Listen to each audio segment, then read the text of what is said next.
Les Africains, venez écouter pour comprendre comment l'islam est arrivé en Afrique.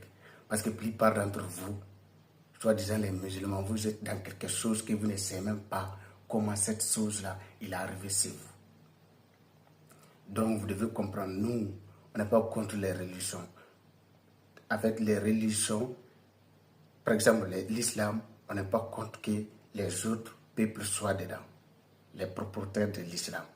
Mais nous, tout ce qu'on veut, c'est de faire en sorte que les Africains se retournent aux sources pour pouvoir bâtir les hommes dignes et bâtir les hommes de confiance et bâtir les hommes responsables et bâtir les hommes honnêtes. C'est de ça qu'il s'agit. Les gars, venez écouter, c'est important. Et vous devez savoir comment dire, croyance, ce n'est pas la vérité absolue. On peut vous faire croire à quelque chose et après découvrir que ce n'est pas vrai.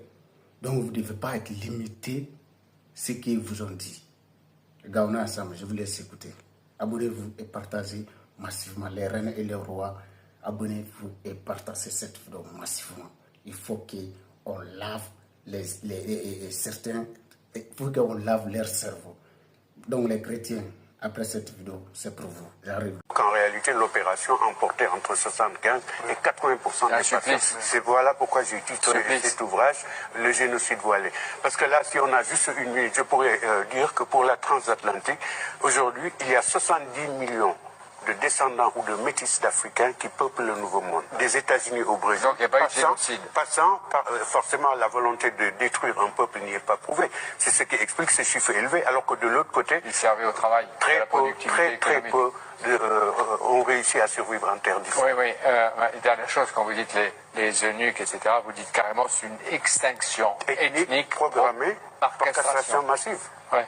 Et vous racontez, je ne veux pas entrer dans les détails, mais dans certains cas, chez ces malheureux gamins de 8 à 12 ans, la castration, l'ablation des testicules et la plaie était soignée avec du beurre. Ah, du beurre. Bon. C'était des taux de mortalité absolument effroyables. Il y a à l'Institut du monde arabe, je vais dire, même si je me fais engueuler, à l'Institut du monde arabe, il y a une exposition réussie sur les trésors de l'islam en Afrique. Qu'est-ce que ça vous inspire à vous?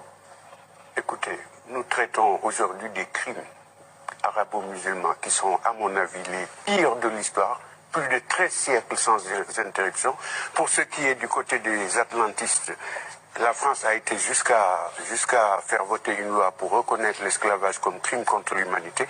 De l'autre côté, c'est-à-dire dans les pays islamiques, c'est le silence total, comme si cela n'existait pas. Alors, je veux bien qu'on me parle des merveilles de l'islam